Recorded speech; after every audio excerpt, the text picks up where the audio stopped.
because she had no criminal history, no fingerprints in the system. We didn't even know her name for 44 years. Where do detectives even begin to start asking questions? Tonight, detectives have one big answer. 44 years after her murder on the Strip, police make one big break in their case. Now police are searching for the last people who saw her alive. 8 News Now investigator David Charnes, the only reporter to talk to the cold case detective working that case. David. Right, Denise, she went more than 4 decades without a name, but tonight this young woman's family finally has some closure they've been waiting so long for.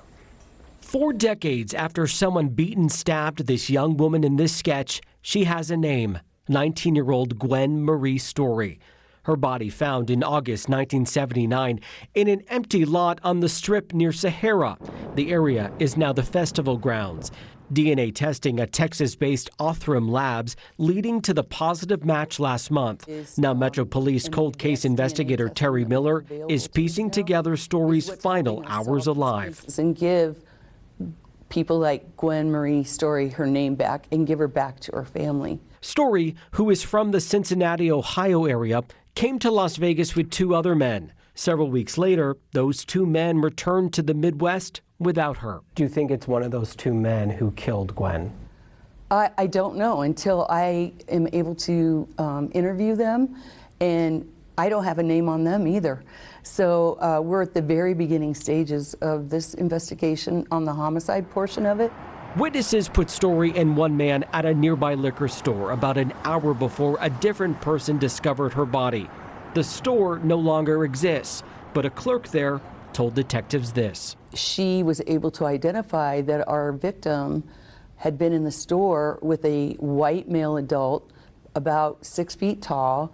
He had a thin build, and according to the clerk, he spoke kind of softly. This is a composite of that man from 4 decades ago. Miller says it's likely he or the other person Story traveled with are alive and likely have information about who killed her. Those 2 males, whether they're suspects or not, they may have information of who they were with or who they left Gwen with.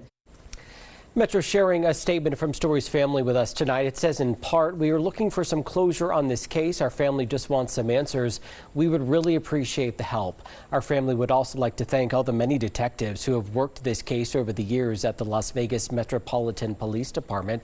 If it wasn't for you, we would still be wondering where Gwen is.